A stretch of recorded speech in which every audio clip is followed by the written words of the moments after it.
everybody. Welcome to another episode of The Lost Guys.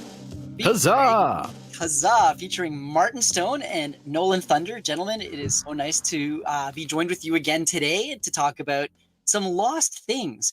And in this particular instance, we're not going to be talking about a specific show or movie. We're going to be talking about something that impacts, gosh, I would say, practically the majority of most TV shows and movies, even ones that aren't particularly related in the science fiction or fantasy realms. And that is practical or special effects. Now, Nolan told me we were talking about Gem and the holograms. Hiya! You know what? That actually should be one of our episodes going down the line. But all that's fair enough.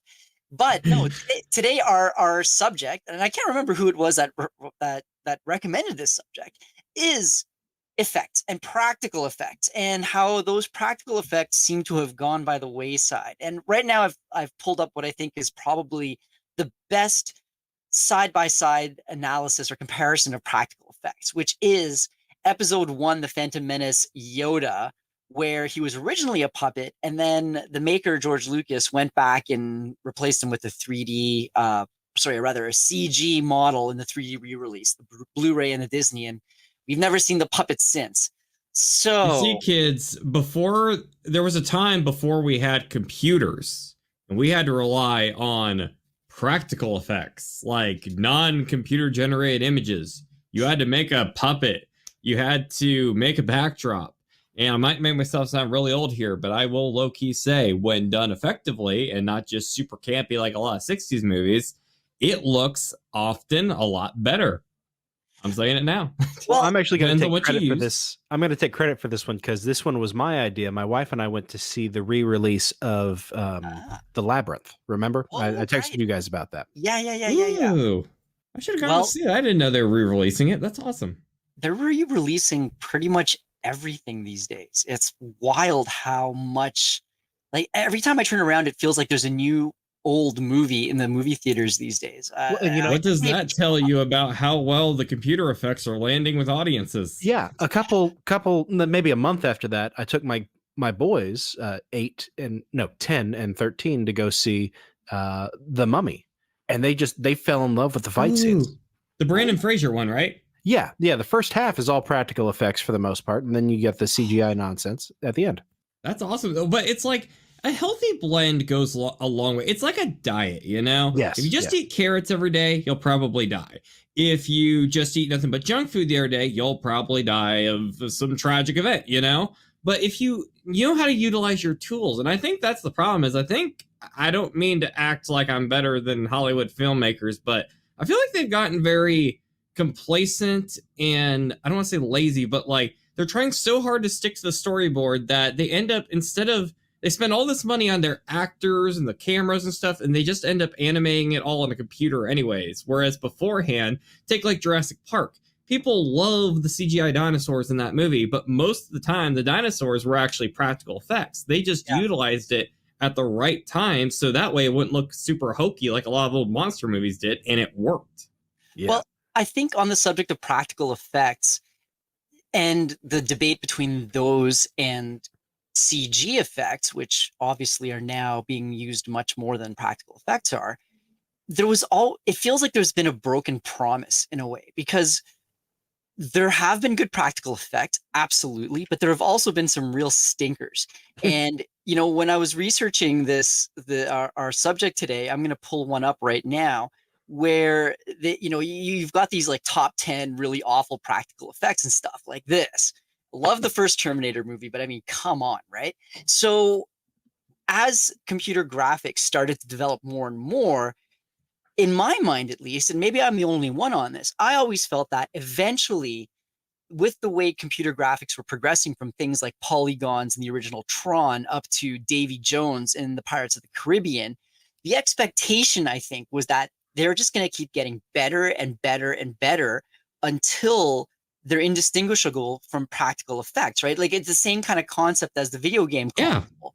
When you started off with the Atari, then you had the Nintendo, and then you had the Super Nintendo. And then I remember playing, I don't know, what was it? Something on the Super Nintendo, and thinking like, man, imagine 20 years from now, like the graphics are going to be off the wall, and they are, but it feels as though we've run into, pardon me for repeating this word, a brick wall when it comes to the development of computer graphics, both in movies and television and in video game consoles. Like we've not reached that level where we should be, and in fact we've started to go backwards, and that's why we're seeing things like Ant-Man and Quantumania and MODOK and just these awful CG disasters that And should not be happening in 2024. I would assume one of the reasons, a lot of times these CGI artists know that because this is a medium, and I've dogged on CGI a lot throughout this series, but I have a lot of admiration, respect for the people who work on this stuff. Oh, 100%. It's an incredible medium. One of my favorite, I cannot remember the name of it to save my life, so I have huge apologies to the dude who made it. But recently here, I was sharing a bit of a fan film made about Godzilla recently, where they used in Blender, the CGI program, they used it and made a recreation movie based off Godzilla in 1954. They did some tricks to make it look like it was off of an old film camera, and it looked like indistinguishable from like the Suitmation back in the past. It has to do with like how you animate it, how much love and care you make with it, and of course cameras and styles can go a long way. A lot of CGI movies can look like a dream on like a VHS tape because of how the quality is presented. But a lot of the problem I think you run into now is take like a modern day Marvel movie. Everything's supposed to look crisp in HD, so it's really easy to see a lot of the flaws and imperfection as it is. And not to mention, since almost like 95% of the movie is CGI, since they're animating like 20 different things, they can't spend all their time just animating the one thing. When you have like, say, take like a Shin Godzilla or Godzilla -1, which I think a lot more people saw over here in the States, they didn't have as much CGI effects, so I assume that's probably why that giant lizard looks so darn good, is because he was the main thing they were animated throughout the movie, and the CGI creators had so much time. They might not have had like 5 years or something, but it's nice when you're just animating the one Godzilla and the other effects, as opposed to here's Ant-Man, Iron Man, Spider-Man, and the world they inhabit. I think it goes a long way, really. Well, I think there's with Godzilla -1 versus Marvel stuff. I've been hearing that Marvel makes these 11th hour changes that I think like the maglev train fight scene in Black Panther that looked so bad was like at the very last minute when the FX house thought that everything was done, they were told, "Oh no, we want this." Whereas brilliant point. Right. Brilliant point. And also Hangry, I love you for picking up this scene. Doc Ock's claws, I completely forgot about that. And that scene of him dancing with them is one of the greatest motion picture events ever put to the silver screen. It's beautiful. But Nolan, I think you did touch on a point, and I do feel okay, so right off the bat, I will say 100%, I have nothing but respect for the people who are grinding away in the VFX houses, desperately trying to hit deadlines and to please crunch times, and to please directors and showrunners who oftentimes don't even know what the heck they want themselves.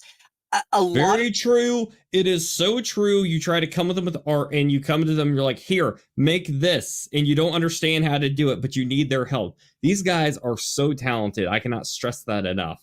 Right. And so nothing against them. I completely recognize where they're coming from. But another point that I think you raised, and that I will say factors into what I think is what we've perceived as a decline in the ability of the decline in general of special effects lately.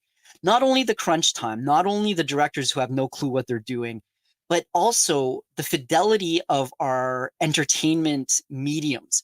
Like, we are at 4K now. We are going beyond 4K. I mean, every time I look at an ad for Best Buy, they're talking about quantum dots and all this sort of stuff, right? So when you do go back and look at special effects from older movies or older TV shows, and I've been doing that a bit now with the genre guys, when those are in 4K on a 4K screen, suddenly you're like, wow, those those effects were not as good as I remember them being. Like, there was something to be said for that old CRT blurring, right? Yes. That's why old video games look better. It's because they were optimized for it. But with movies, it's not as much the optimization. It's more so they could hide things. I heard before the people Yeah. in charge of like the DC animated universe, Batman, the animated series, Justice League, all that. They said what they hated when the HD switch happened because now they could look at all the mistakes they made because we were making those cartoons. You can hide like little things in the background that's just kind of like maybe like a character who's not actually supposed to be there, but kind of gets the point across. Now you can crystal clear HD, pause that right on your streaming platform. Hey, look, why is Hawkman supposed to be there? That makes no sense.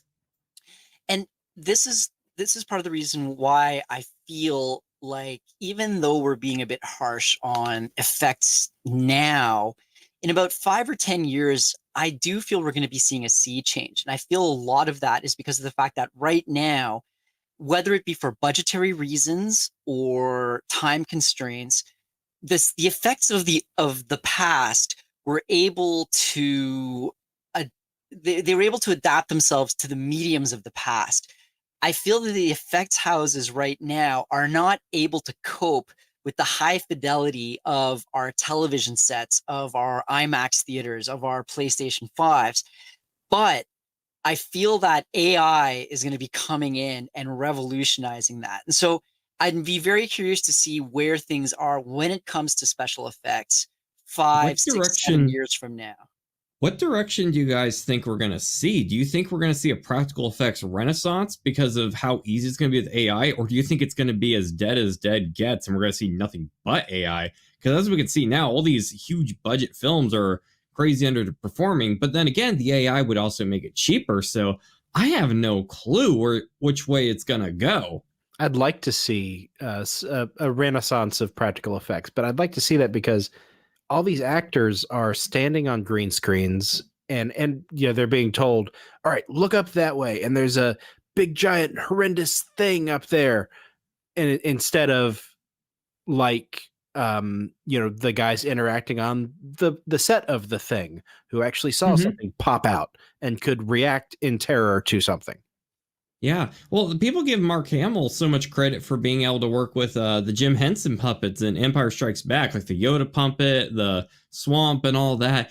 And it makes a difference when you can see some. They did this with animated stuff, like Who Framed Roger Rabbit and stuff. Like they'll have like an actor kind of come in and perform as him. They'll have like a puppet stand in sometimes to make it easier so the actor, because you have to ask so much out of them to be like, okay, it's one thing to act when there's a person in front of you. It's another thing where you're like, okay, look at nothing and pretend this is a giant tentacle demon squid thing. Like, it's asking a lot out of your cast. It really is. But and I mean, on that point, I think directors who are familiar with the technology, who understand the implications of that, like I would say George Lucas to a certain degree. In this photo that I've popped up, for example, I think it's fantastic that not only did they put Ahmed Best in there as Jar Jar, the Jar Jar character, like him or leave him, whatever, but he was a technological marvel for the time in 1999. But they gave him the arms, the costume, the face, and everything, right? And so at least that gave something for the actors like Jake Lloyd to work off of. But it makes it easier for the animators too in post-production. Exactly. But Nolan, going back to your point, if I were going to make a prediction, my prediction would be that, unfortunately, I think practical effects are going to be dead as a dodo, because I feel that with the advent of AI in the next decade, they will finally achieve that promise of computer graphics that look indistinguishable from reality.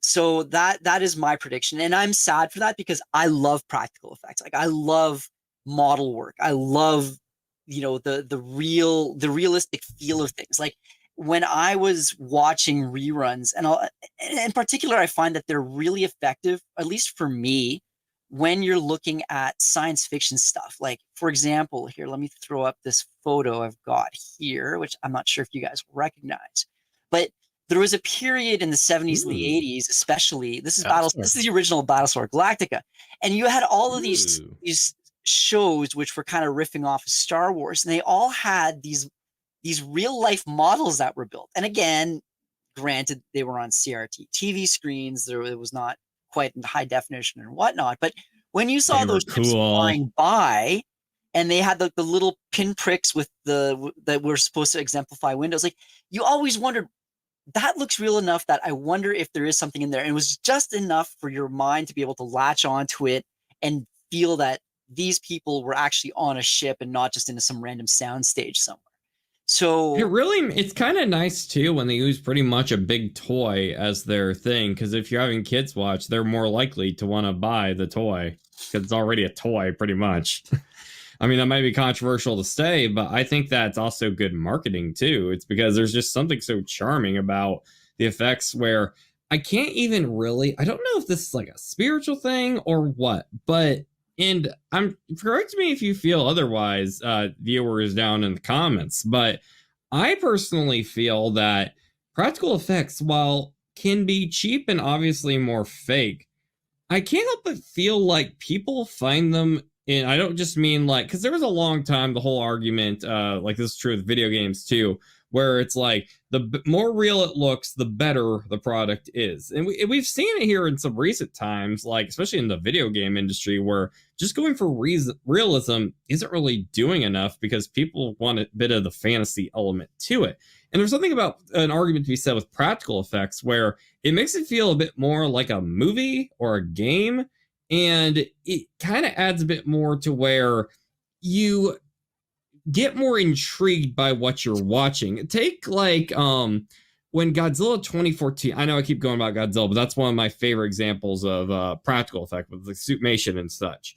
When Godzilla 2014 came out, directed by Gareth Edwards, that was really a renaissance period for Godzilla. The franchise had been dormant for like a decade. It never truly landed in the States outside of, some campy airings on TV, and people had a lot of nostalgia for it.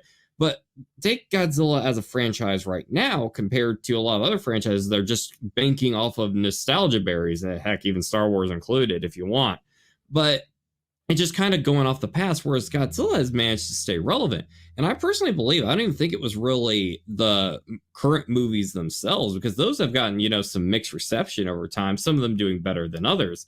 And I really think one of the reasons is because we now live in a modern day era of the internet, and kids love dinosaurs, and adults love them too, but especially kids.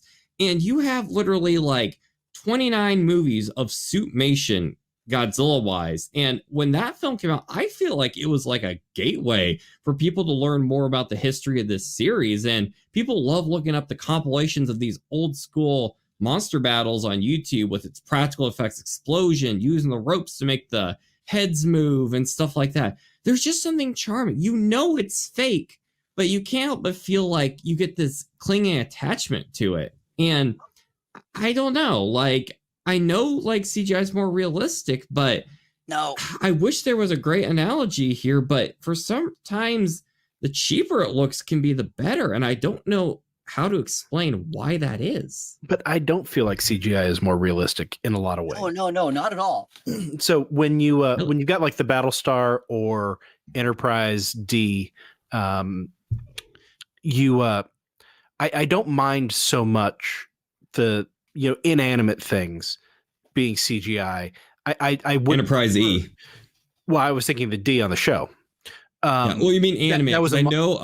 In I believe it was Insurrection. That was the first one where the Enterprise became fully CGI. I believe. Right. No, but I'm actually talking about the model making, the art of the old model making. I love it, but if on a shoestring syndicated TV budget you need a new class of ship, well, really you have to just do some kit bashing and take pieces and elements from this and that and combine them together. And you get the saucer section from the Enterprise B that we did, and the saucer section but the body of the D, and now suddenly you got the Ambassador class Enterprise C. That was awesome. Yeah, but you can Martin, let your imagination run wild with pixels, right? But when actors are interacting with things, I feel like that's where practical effects really needs to be at home. Agreed. I think you're referring to I think you're referring to the Deep Space Nine Frankenstein fleet, aren't you there, Martin? Because at one No, I was point, thinking of yesterday's Enterprise. oh right, yeah, the Ooh. ambassador, yes, of course. But in Deep Space Nine, they had a real urge and a real need for a lot of ships during the Dominion fights and whatnot, and Right. so they literally went out, they bought retail versions of their models, and they just like slapped them together with things like glue sticks that were painted over in gray and whatnot. And in fact, hang on, I'm gonna see if I can pull one up here. And Please do. This is new information to me. This reminds me of how in Godzilla Final Wars, when they were making a CGI version of the American 1998 Godzilla, they literally took like the Trendmaster toy, scanned it, and it's like, yep, that's our CGI model. Good enough. So here, I'm gonna throw up something called the New Orleans class ship, and I think is this too small? Can you guys see that? Yes, Mhm. we can see Yeah, I it. can see that. Okay, Not real well, well, but all right. not Are real those well. Wii Okay. controllers? No, those aren't Wii controllers. Do you know what those things are? Those are like these old. Hang on, these are. I'm. Those are these old rectangular highlighters that you used to be able to buy. I And so remember. Yeah. what they Are ended up you doing is serious? they stuck two of those. They slapped a coat of gray paint on them and stuck them on that ship. And suddenly they became these like I don't know sensor pods or something. But those were highlighters. So it just goes to show the innovation behind model makers of the past and whatnot. Beautiful. It I also feel though, Nolan, to your point, that practical effects, realistic effects, age better, even if they're on a shoestring budget. Agreed. Even if they look like Agreed. Power Rangers, they like there is something about them that stands the test of time better than older CGI, and nothing comes to mind better as a better example of this than Babylon 5. Like, I mean, right here, you've got this article about Babylon 5 Mhm. is great, so why does it look so bad? And the computer graphics, God, God bless them. Like they really worked hard on that. And I remember the creator, J. Michael Straczynski, was saying they really pulled out all the stops on the budget that they had for the time when this show was airing. The graphics were great, but when you go back and look at it now, they're so dated and This would look jarring. great as a 1990s PC game. Well, it completely pulls you out of Yeah. The immersion. The immersion, yeah. And so Yeah. it's really unfortunate because it's a fantastic show and it's being done a really great disservice by its effect. And I'm just going back, glad. I'm just well, I was glad gonna you say, didn't use the 1990s Power Ranger movie. I thought that's where you were going with this, and I was like, oh yeah, that's awful. no. We got to do that one too. But the other thing though is that this is I think part of the reason why with the Star Trek series, for the actually I think for pretty much all the series now, they went back and remastered the effects, at least for the original Oh, series and yeah, for the next yeah. generation. Really? Yeah, and so that's caused. Well, I mean, there's a there's They a didn't replace the practical with CGI like it was George Lucas production, did they? Yeah, they did. Like, They there's did, an they episode did. where they go to a Yeah. mining colony where people have been disappearing and dying and stuff like that, and it was a dude crawling around in a slug costume, and now it's CGI. Are you kidding Did they me? CGI the Horda? I didn't know that. I thought they CGI'd the Horda. Yeah, I thought I saw. All right, how Maybe do I what I get watched the was original versions? I didn't know Really? the DVDs were Wow. like the. Oh no. Well, okay. To be fair, I would say having watched a lot of the remastered original series, after having watched the original series as it is, and I know I'm probably gonna get crucified for saying this, I think 50-50, it's been hit or miss. Like there have been some instances where I like the revised effects better than the original stuff. Like when it comes to things like the phasers, the photon torpedoes, some of the space stuff, um, like the detail of the Enterprise showing up a bit better. Like I like some of that. Some of it's not that great, but I think it was handled a lot better than the special editions of Star Wars, at least with George Lucas. But where I was going with this though is that um, there it about in the last few seasons of Star Trek: The Next Generation, they switched over to CGI, and then they started going fully over into CGI. Was it The Next Generation? No, I think. Sorry, it was Voyager. It was Voyager. Okay, yeah, that didn't sound right to me because I know in the movies, which came after the show, I don't think they fully started embracing CGI until I believe Insurrection. And even then, they still had practical effects, but I think Insurrection is when they really took the leap with the TNG crew. Well, it was okay. It was Voyager. Correct me if I'm wrong. Where for the first 2 seasons they had practical effects, like they'd actually created the Star Trek Voyager model, and then they switched over to computer, like the computerized, a CG version of the Voyager. And did it look worse? It did. I remember watching it, thinking like, this looks okay, but it. Again, the CRT. You already have suspension of disbelief in sci-fi shows, and you have to take liberties due to budget. So you don't need to just quit halfway through and already make your audience question what's going on every time you show a panning of the ship. That's just, didn't you have enough stock footage, or couldn't have just reused that model or something? Well, no, it was give or take, because the CG allowed them to do more grander shots. It allowed battle sequences. It allowed the ship to move more dynamically because they were able to. They weren't limited to having this like model stuck on a dolly with a camera passing by it to make it seem as if it was moving, right?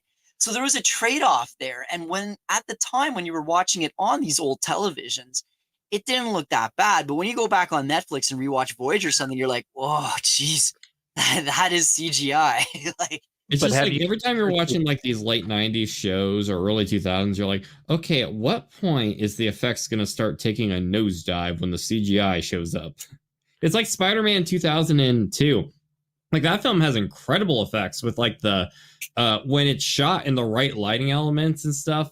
As hokey as the suits look, like the Spider-Man costume, the Green Goblin costume can look amazing. That scene when Green Goblin smashes into Aunt May's house and you see like the fire and the costume, everything is like perfect in that scene. And then you see them fighting during the parade and you just see the CGI balloons and the goblin and everything's so bright and you're just like, what happened in this scene? Like it just distracting, and like it just goes back to, I understand, like, you have to worry about budget, and I know sometimes you have to do effects that aren't as sharp because you have to convey the story somehow. But you have to know where to draw the line in some of those shows, and it's like we've gone back to the early 2000s, especially some recent productions. I mean, the Marvel movies are obviously the biggest example, but yikes. I mean, look at this. This was incredible.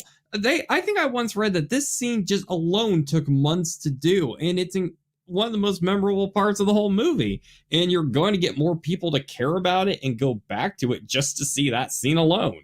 So just to sort of explain what you're looking at here, this is the part from Star Trek First Contact where you meet the Borg Queen for the first time, and she's being brought down from the ceiling on these kind of robotic tentacles to her body, which the upper part and the spine kind of go into and attach. Snaps onto the body, kind of like a Lego piece. I did not know that they actually had Alice Creed in practical effects with like a blue jacket on. I mean, what is that, like a stretcher or something? Like it's weird. That's what see. You have to get creative. It's a challenge, and it doesn't always work. But man, when it slaps, it slaps. It's so beautiful. That's really impressive. And there's so much charm too about, just the aura of like movie making. When you can say like, yeah, we did this to get the effect. We went to this location. It's almost like telling like an old story from your past and stuff. And when you just say, yeah, we just animate all on the computer, it's still impressive, but it's also like, yeah, that's not nearly as interesting as a story and not as memorable. Like, I think I would tell you right now, I assume the view counts on a lot of the, say, old uploads of like old space fight scenes from Star Trek from the past, which granted, writing aside, it's obviously gone down over the years because of issues outside of effects. But I think there's a reason why so much of the older stuff gets so many more views than, say, a modern day Star Trek space battle. And look at these Marvel sets. Like, there's some amazing effects in the Marvel movies, but look how bleak and bare all this is. Like, it doesn't even look right when you see them in all these costumes. I think Black Widow's the only one that looks natural here in Hawkeye. Well, I mean, Black Widow on the Chitauri soldier with the CGI suit, and Iron Man with, I guess, hot red pants on. I guess it was yoga day. I used to love going to the bookstore or later on online and looking up, like they would always publish after some large sci-fi movie or fantasy movie. They would publish books about behind the scenes stuff, and particularly with Star Wars. And they had some books where they would show the behind the scenes, the effects, the practical effects, like the models and everything. The puppets. I used to love looking at those. Now I don't, because of stuff like that Marvel thing that I threw up there. It's so bland. It's like looking at a dang cake before you make it and you just have it in the mixing bowl. It's not satisfying at all. Whereas you look at something like this, like you could put this as it is on display in a museum and people will be like, yo, let's take a selfie with that. It's charming. And isn't the point of your product is to get more people to want to interact and talk about it? And when you just have CGI, it just becomes like an assembly line. Like you watch it once and then you forget about it forever. It doesn't have any glue, any staying power. Well, I want to ask you guys, and I'll start off with Martin. What are some of your most favorite or most enjoyable or the practical effects that have impacted or that have made an impact on you? But yeah, this transformation scene in American Werewolf in London, it just some of the pinnacle of puppetry and makeup being combined. This was really great. When I showed this to my wife after we got married, she had no idea this stuff had been, done back in the 80s. Yeah, I heard this scene took like hours to make too. Like they had to like keep slowly, like they had to do some of the makeup, then film the scene, then film, do more of it, and then film more of the scene. Like it's insane. And do you have a picture of that I sent you of Arnie in front of the mirror? Yeah, show that one in a second here. Because some of the special effects they were able to do, because in Terminator 2, simply because Linda Hamilton has a twin, and the world would be so lucky if Linda Carter had a twin. But because Linda Hamilton has a twin, they were able to do things like this shot. There's no mirror here. Arnie is sitting in the background with either Linda Hamilton or her twin sister. His stunt double is sitting in the foreground with the other twin. But is that a stunt double? Because don't they like actually pull something out of the head? Like I thought that was a mask. He moves around a bit, so I believe there's a double, and they have a layer that they're able to pull back, because this is the scene where they take out the processor or the to reprogram it. The deleted scene. Yeah, but that's incredible. It's amazing. And then there's another shot later where the T-2000 is mimicking her, and it's her twin sister again. Interesting. It's like funny. It's like one of those dating stereotype memes about which sister are you dating, but except in the practical effects world. That's hilarious. And it's like I sent something to you earlier, Hangry, where I was telling LW Ghost about this once. Which where the Sarah Connor, the skeleton during the dream sequence in Terminator 2, where she sees the playground, then the apocalypse happens and everything's all burning up and scorching. Well, apparently, if I'm remembering this right, the story goes that when the buildings are like exploding in that scene, what happens was, to do the effect, they took a bunch of like Wheaties cereal or something and they spray painted them gray. And when they did the explosion, they just had that as like the shattering parts of the building. It's like, I in a million years would have never even thought of that. Yeah. There are so many fun stories about practical effects. Like it's almost equivalent to magic. And I mean, sleight of hand magic, David Copperfield, David Blaine magic, where I'm glad you brought that up. Where you look at it and on his face you think, how on earth did they do this? And then you find out how it was afterwards. You're like, oh, I see. There's a sequence in one of the Harry Potter movies where they're in that bar or pub, I guess. Yeah. And there's a bunch of magicians in the background doing sleight of hand. And it's really cool.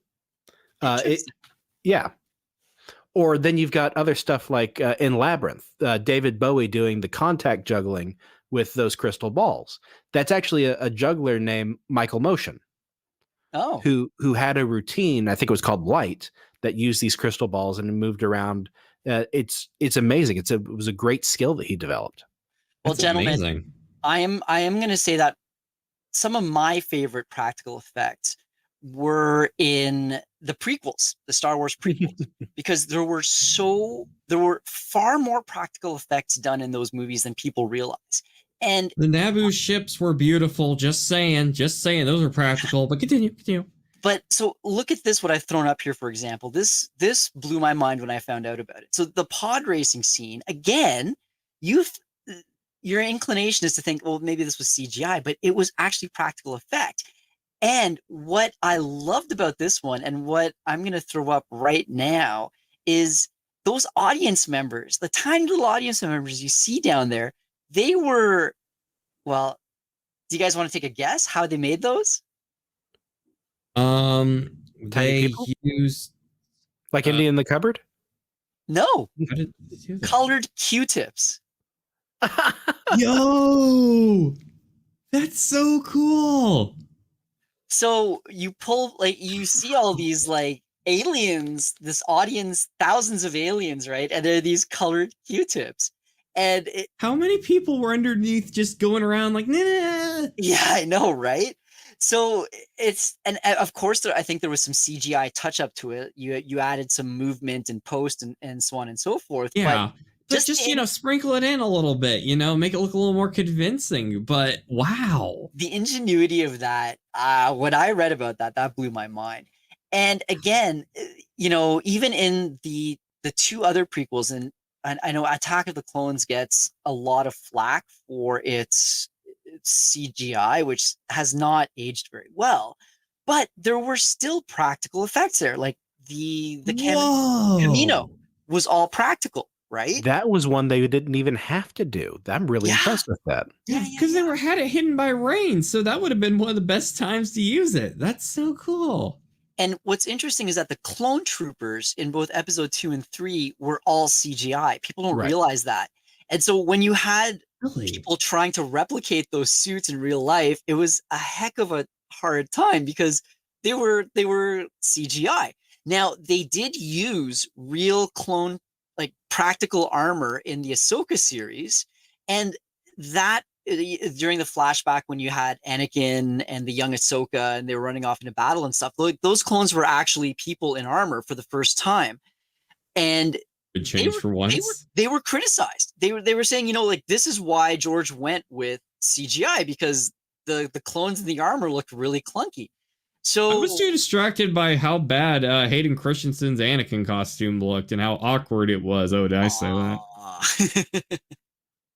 So no, it's interesting. I mean, again, practical effects, there's a joy, there is almost a soulfulness to people who have put their effort into making these real life physical models with the imperfections. And again, it's the imperfections, I think, that we as people, that tricks our brains into accepting it more than flawless CGI. And this is the reason why in a lot of newer CGI, when it comes to things like face apps or AI creating people's, creating realistic scenarios or coming up with cartoon or CG animated actors, they put in flaws. Like, I think at first the faces were too perfect, and that was creating feelings of uncanny valley. Like, people were looking at these and thinking, like, there's no way, nothing natural is this symmetrical, right? When it comes to the space of the eyes, the nose, the mouth, and all of that. And so they were putting in wrinkles, they were putting in moles, they were putting in, acne scarring and whatnot to help the imperfection and to make it seem more real, because the real is imperfect.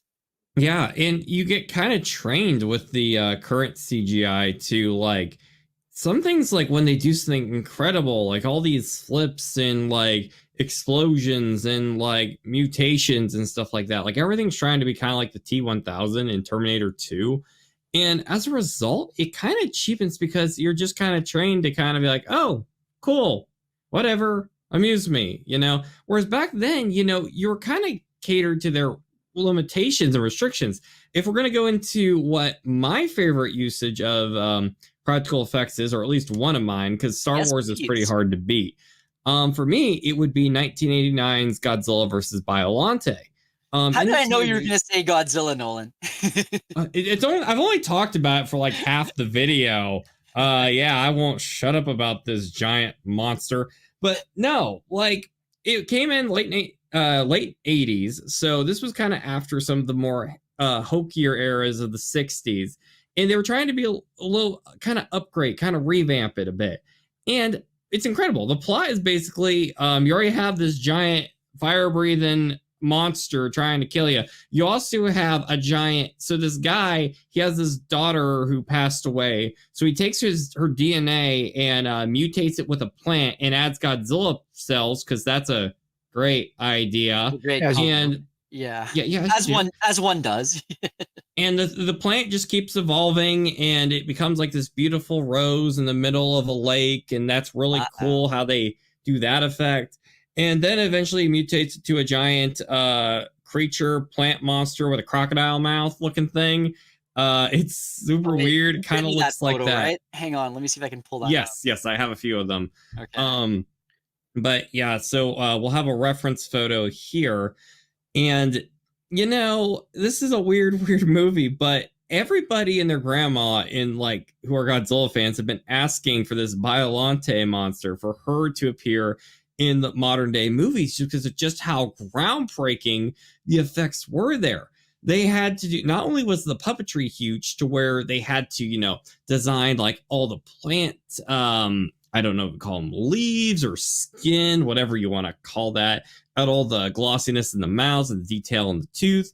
But you also had to have, she has like these, if you can bring up another picture, like these plant tentacles. There are also like mini Venus flytraps, and they have to have like this whole crew here that, there we go, like all these ropes and stuff just to make it move around and feel so alive. And there's even a light on the inside of her that like glows to just add so much immersion and stuff. And I was geeking out about the effects a little bit recently in one of our episodes when we talk about Superman Lives, the Tim Burton project. Mm-hmm. And you know, I just feel like if she started out as a CGI creation in one of these MonsterVerse movies, I don't think there would just be that huge fan demand for like, oh, everybody needs this character. We need to spend $300, $600 on the toys, which yes, they do. They actually do that. And it's such a miraculous miracle. And you know, it's not fully convincing, but I told you, if I saw this thing in my dreams, I would be fearing for my life for multiple reasons. And I was going back to the restrictions. Now I'm done geeking out about this movie. There's a scene, and I sent you a picture if you have it, where something that a lot of people working on the movie didn't know they were going to do. You kind of get trained to expect, okay, this is a very still monster, because, you know, you can't just have like a guy just kind of walking around this thing. The thing has no feet. So they decided at one point during the production, hey, let's make this thing move.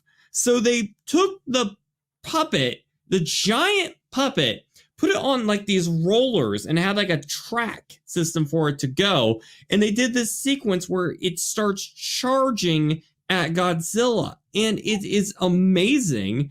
And it's like this wooden like track system. No. Like it completely blindsides. There we go. It completely blindsides you. Like if you were watching like a Marvel movie or something like that, it's like, oh, this thing might fly. It might breakdance for all I know. This thing, it's so unexpected, and you already have so much charm going.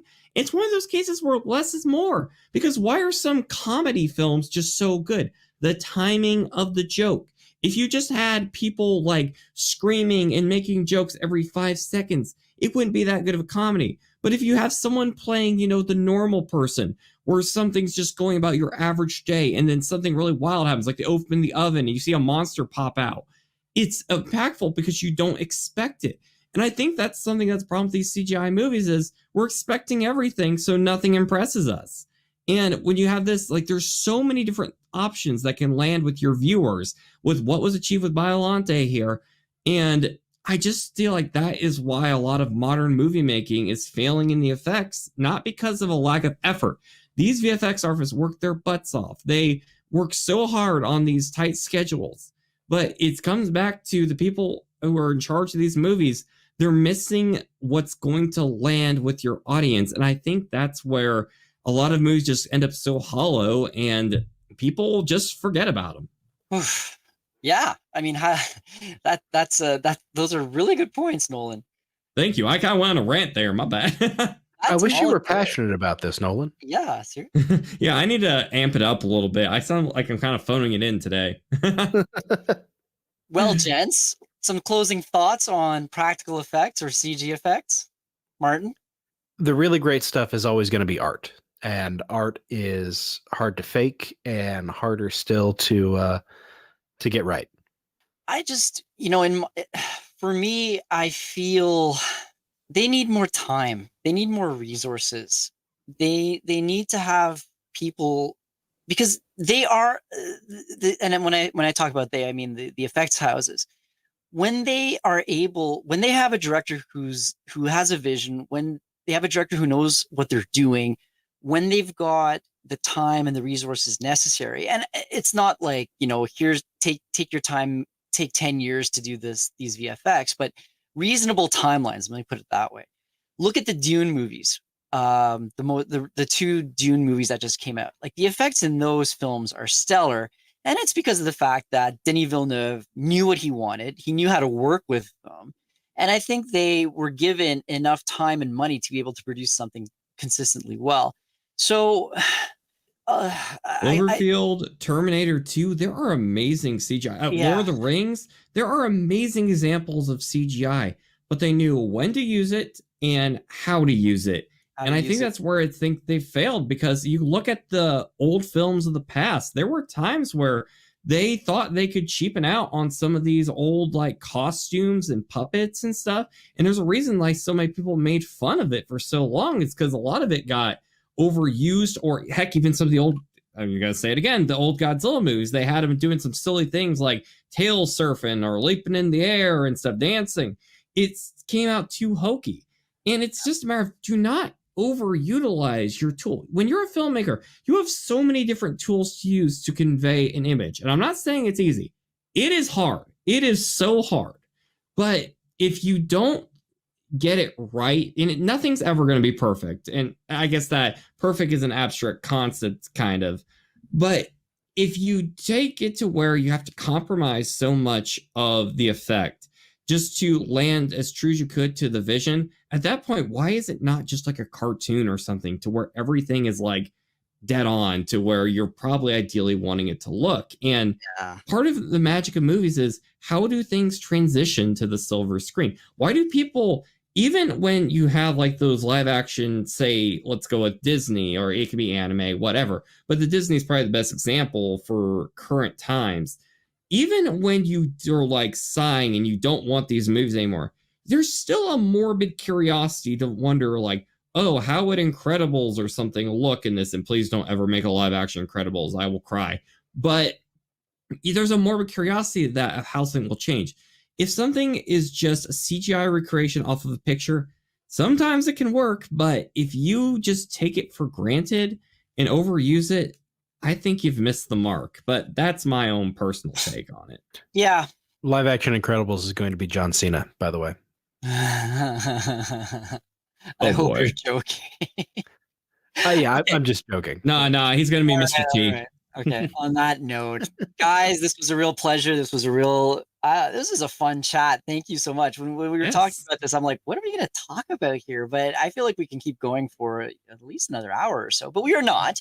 Instead, we're going to thank the members again for their membership and for listening and for sticking with us in this conversation. What were your thoughts?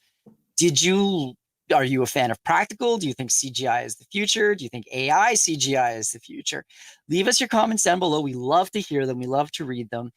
good and bad. We'll answer them all, and well, not maybe not. Wait, do answer we answer? No. We'll read them. We'll read them. I'm like, what if someone says like they hate me? I'm like, I don't want to respond to that. That would make me sad. And you don't have to. This is a safe space. So Okay. all that to be said, and if you have any subjects or topics that you think we should drag out from the murky depths of the past to shine a spotlight on, do let us know. On that note, though, thank you so much for joining us once more, Martin, Nolan. This has been a fantastic conversation. Get Love lost. talking to you guys, and I think it's time for all of us to Get lost. Get lost. thank you. Get lost. All right. Have a good night. We hope you enjoyed this presentation of The Lost Guys here on That Pod Place. Be sure to subscribe for more content like it, and you can become a member at That Pod Place here on YouTube to see more of The Lost Guys every Friday as soon as the guys record an episode. Let us know your thoughts on this intriguing topic in the comments down below. Please comment, like, and share this video, and don't forget to subscribe to That Park Place Podcasts Online, your source for exclusive content and highlights from WDW Pro, The Pro Show, and That Park Place for all the news that should be fun.